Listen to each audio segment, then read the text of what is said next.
Aling Susan, kailan po ba nag-umpisa ang problema ni Mang Aliel?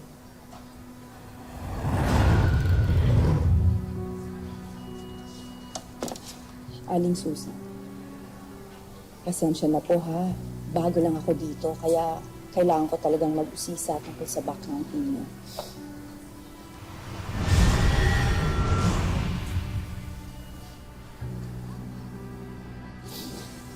Nagsimula po ang lahat. Mga 18 taon na po yung nakaraan. Nung pinagpupuntis ko po si Shona, yung panganay namin.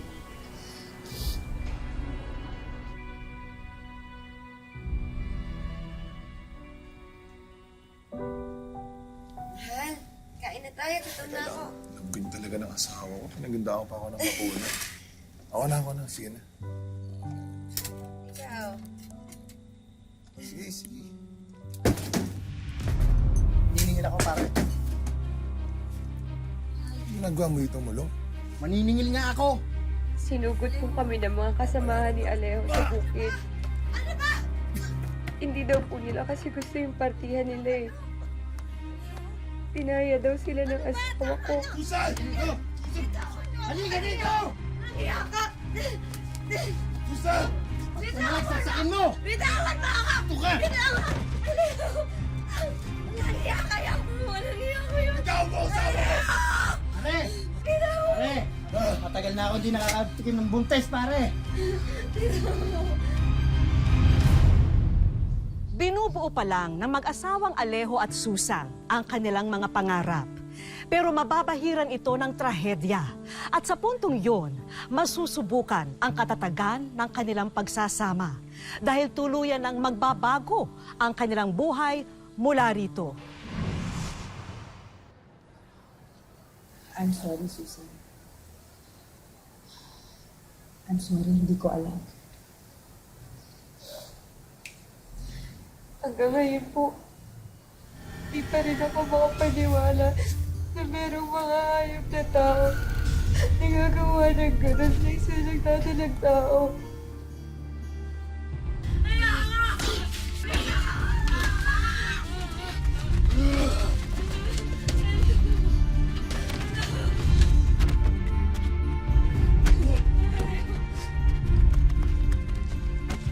Oo! Alejo! Oo! Magulusin ka, Alejo! Oo! Susan, kaya mo bang ituloy ito? Pwede naman tayong mag-reschedule sa ibang araw kung gusto mo. Ikinulong po nila yung asawa ko. Kinaswa nila ng pagpatay. Pero nalaman ni Mayor na walang kasalanan yung asawa ko. Na tinulungan lang po niya ako. Kaya binalik po niya sa akin si Alejo.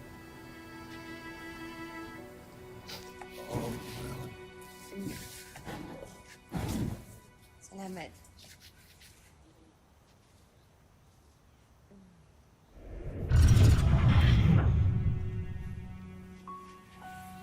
Alejo, may problema ka ba? Alam kong mahirap. Pero kalimutan na lang natin yung nangyari. Ang mahalaga, nakalaya ka na. Magkasama na tayo ulit. Mahal kita, Susan. Mahal na mahal kita. Mahal din kita. Mahal na mahal kita.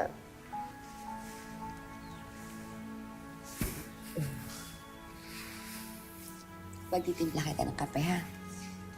Magpahinga ka lang muna dyan.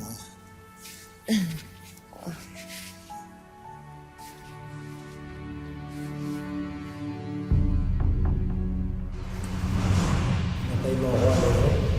Pinatay mo ako!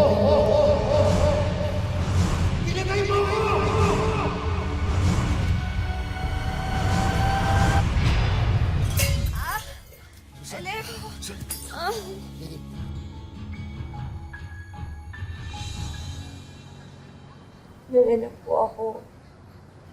Jonah yung pinangalan namin sa kanya. Sobrang saya po namin nun eh. Hanggang sa nalaman namin na may sakit siya sa mata. Meron po siyang glaucoma. Glaucoma. Si Alejo po yung pinakanasaktan sa amin. Hanggang ngayon sinisisi pa rin niya yung sarili niya sa nangyari sa akin eh. Kung bakit nagkasakit yung anak namin. Ron, ikaw nang tumawag sa tatay mo. Nay, mukha po may sumpong na naman si tatay. Hayaan na lang po muna kaya natin siya. Hindi ka na nasanay sa tatay mo. Ganyan lang talaga yan. Netong mga nakarang araw po kasi, parang lumalala yung lagay niya. Mas matagal pa po ata yung oras na nakatulala siya kaysa nakakausap natin siya. Kahit po si Kano at Joyce, napapansin na yun. Sige, ako na ang tatawag sa tatay mo. Maghugas ka na rin ng kamay mo, ha? Ang ibig mo sabihin, Susan, even after 18 years, sinisisi pa rin niya ang sarili niya? Alejo? Alejo? Alejo, kakain na tayo. Susan. Sensya ka na, hindi ka sinasadya. Saktan ba kita? Okay lang, siguro nagulat lang kita. Halika na, kumain na tayo. Nagkaanak po kami ulit. Pero si Jonah pa rin yung paborito niya.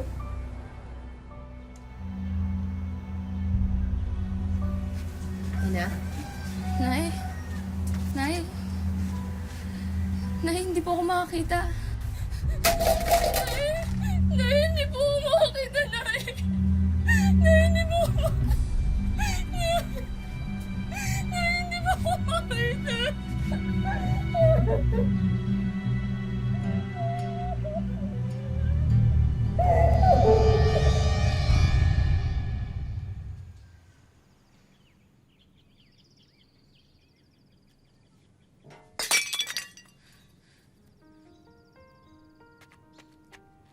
Jonah?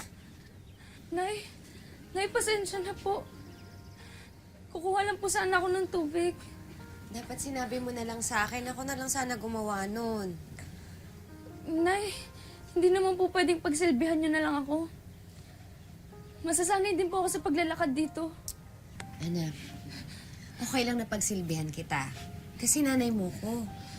Anak kita. Sige na, pumasok ka na doon sa kwarto mo, ha? Ano maghahatid ng tubig mo? Andito na pala yung tatay mo. Tay? Tay, mana tay? Mahal, kamusta yung pag-apas niyo?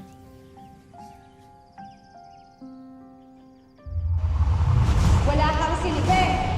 Tay, bakit mo kayo nayaang magulang? Bakit, Tay? Bakit mo kayo nayaang magulang? Tay, bakit mo... Kasalanan mo to! Tama na! Tama na! Tama na! Anak, halika, pumasok ka na.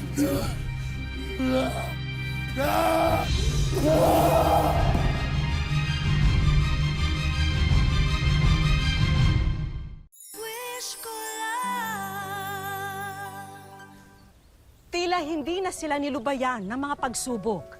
Matapos ang paglapastangan kay Susan, tinakasan naman ng bait si Alejo. At ngayon naman, nabulag pa ang kanilang panganay na anak.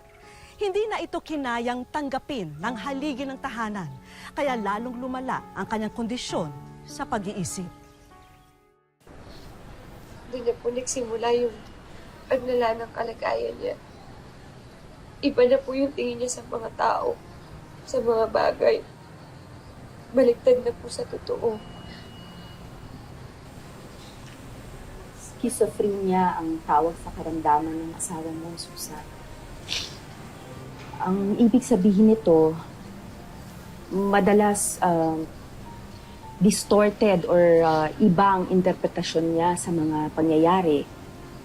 Ibang interpretasyon niya sa mga bagay-bagay, madalas baliktad.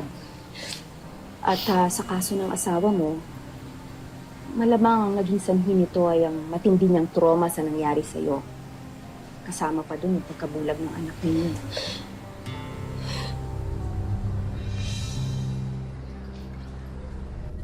Susan! Susan! Anong ginagawa niyo, Susan? Wala na ako dito! Ganun na nga po. Kaya tuwing nagwawala siya, hinuhuli siya ng mga pulis. Dinadala siya sa ospital.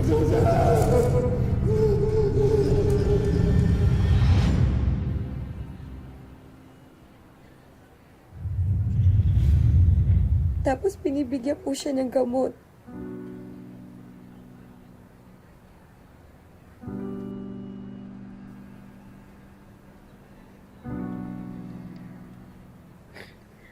Pagkatapos po, matino naman siya.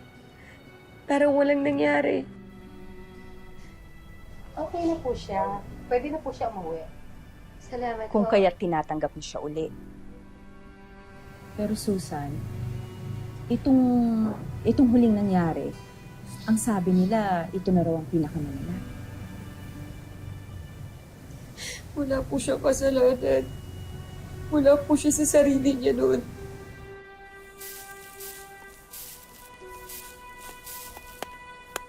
Saan po yung papuntang barangay hall po? Opo.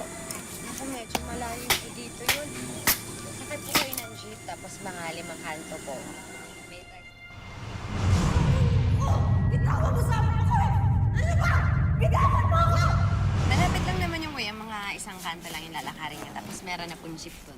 Bakit? Anong problema mo, ha? Uy, ano? Umalis ka na, kuya! Ayoko na sa'yo. Wala kang silbi. Ayaw mo na sa akin. Pinagpalit na kita sa iba. Pinagpalit mo na ako. Alejo, ano ba pinagsasabi mo?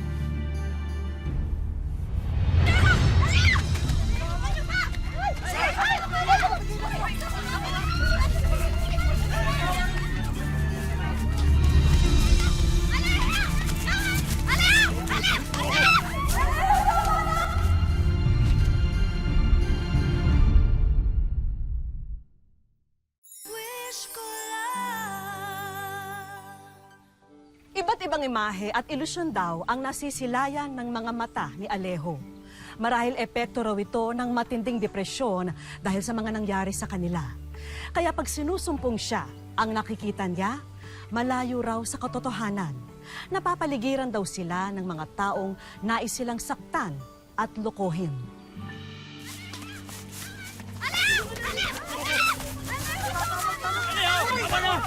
Asawa mo yan, Alejo!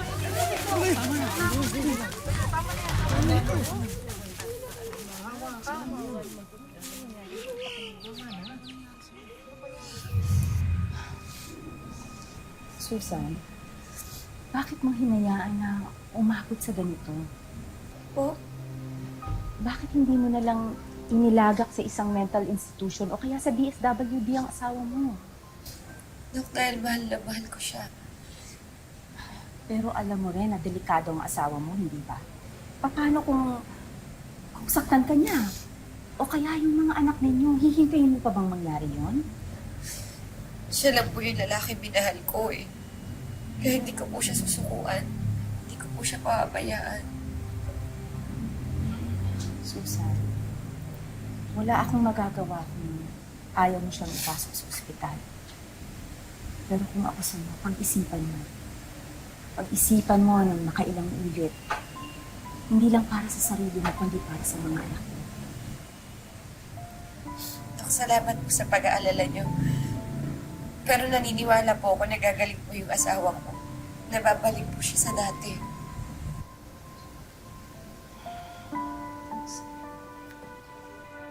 Labas mo na siya. Patawarin mo. Patawarin.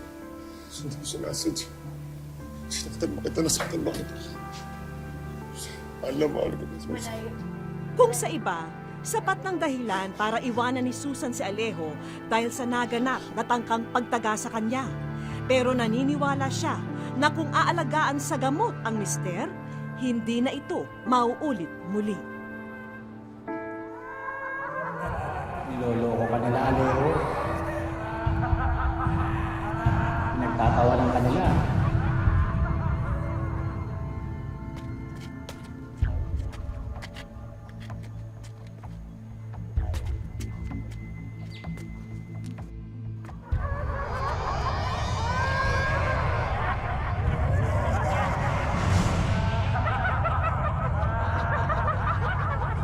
Alejo, di mo ba sila nadidinig?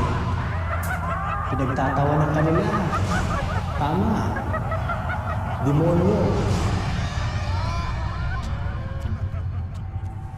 Hindi ka dito, demonyo ka. Hindi ka.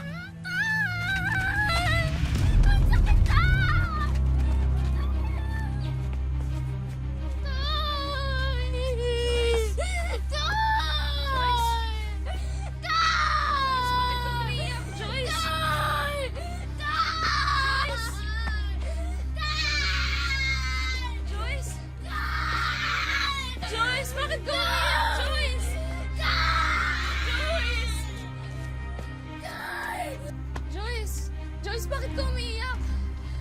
Joyce! Joyce! Joyce! Joyce, ano nangyayari? Joyce, bakit ka umiyak?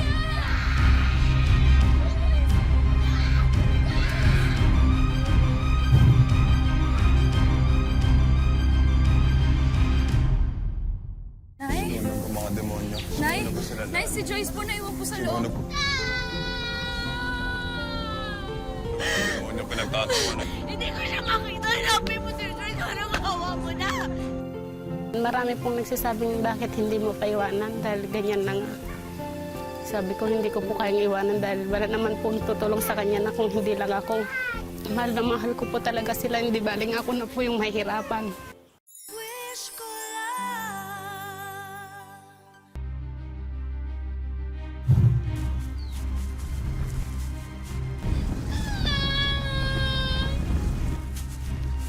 Susan, yung asawa mo galit na galit, hatak-hatak si Joyce.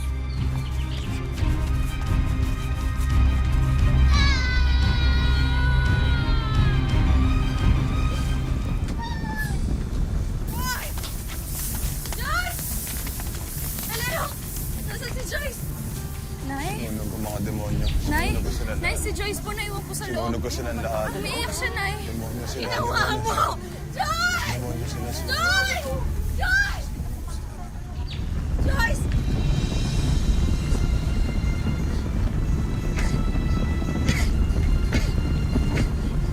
Tulong! Joyce!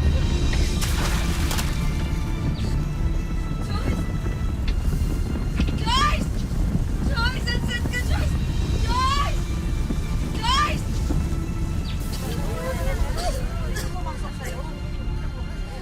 Nasaan si Joyce? Nasaan si Joyce? Nasaan si Joyce? Ano siya dinala? Pinagtatawanan niya ako. Hanapin mo si Joyce. Parang awa mo na. Hindi ko siya makita. Nasaan si Joyce? Sumunod ang demonyo pinagtatawanan niya. Parang awa mo na. Saan mo siya dinala? Hindi ko siya makita. Hanapin mo si Joyce. Parang awa mo na. Sumunod ang demonyo.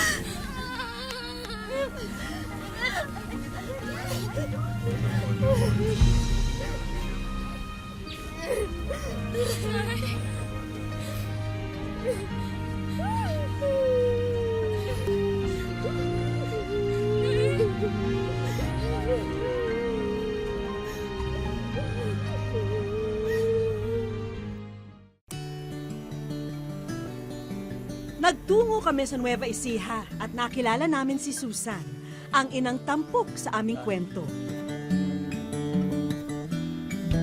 Dito sa palayan, ang pangunahing kinukuhanan niya ng pantustos sa pang-araw-araw ng kanyang pamilya.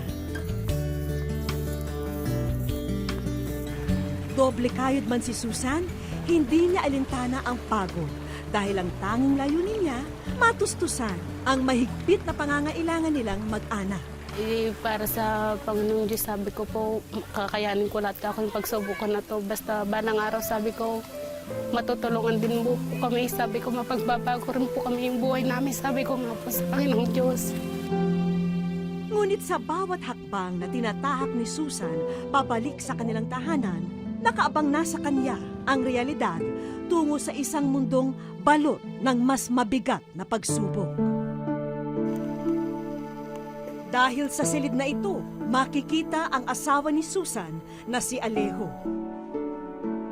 Kalimitay tahimik, takot, at balisa. Sa tuwing sinusumpong si Alejo, umaabot na sa puntong nakakapalakit na siya. Marami pong nagsasabing bakit hindi mo pa iwanan dahil ganyan na nga. Sabi ko hindi ko po kayang iwanan dahil wala naman pong tutulong sa kanya na kung hindi lang ako. Mahal na mahal ko po talaga sila, hindi baling ako na po yung mahirapan. Kahit akong may sakit, binabaliwala akong kuwan, naghahanap buhay. Bakit po ninyo ginagawa yun? Pinagkukunan ko ang mga anak ko. Gusto ko mairaos din. Yung mga anak po ninyo. Okay. Kasi mo, may anak ko, may sakit na yan. Hindi ko ba ipaduktot dahil wala akong pera. Ang panganay na anak ni na Susan at Alejo na si Jonah. Bagamat hindi nakakakita, hindi hinahayaan na maging hadlang ito para hindi makatulong sa pamilya. Sobrang sayaw po. Simula po malit ako, inalagaan na po nila ako. Kahit po matigas ulo ko naiintindihan pa rin po nila ako. Batid ni Susan na ang papel niya sa pamilya hindi lang basta natatapos sa pagiging ina at asawa. Dahil sa kabila ng mga sakripisyo niya, pagmamahal ang tanging puhunan ni Susan para malampasan ang mga pagsubok na pinagdaraanan nila. Katiting lang po itong problema namin na to. Kaya ko po din lutasin yung aming problemang binigay mong pagsubok para sa amin. Kakayanin ko po para sa pamilya ko ganun. Mga ilang buwan na rin ang lumipas nang huling magpasuri si Alejo sa doktor. Kaya naman kinabukasan, sinamahan namin sila sa ospital na ito para malaman ang kasulukuyang kondisyon ni Alejo.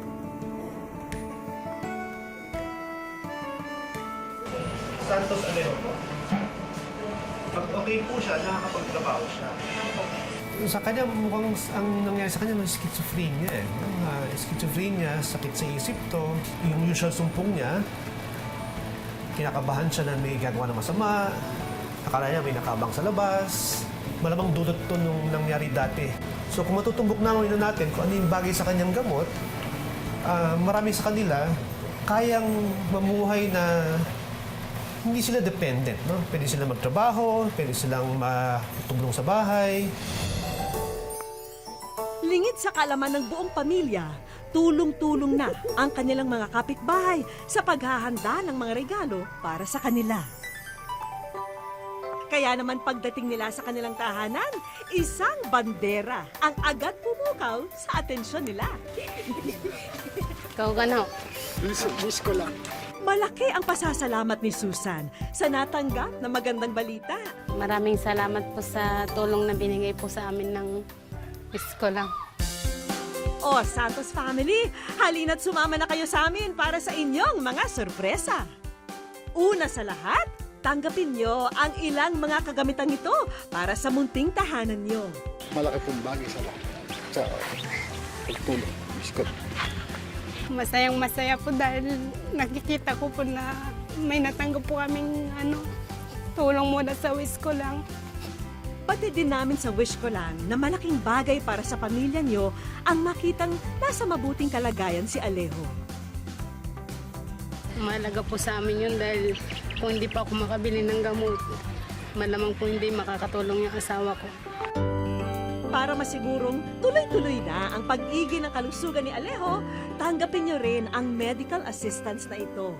Mahal na mahal kita kahit na may sakit kang ganyan, hindi kita pinabayaan. Ginawa ko ang lahat para lang matulungan kita. Sa tulong na to, mapusosolve na po aming problema. Na wala akong inaasahan po kasi pambili ng gamot, pampacheck up po ng asawa ko.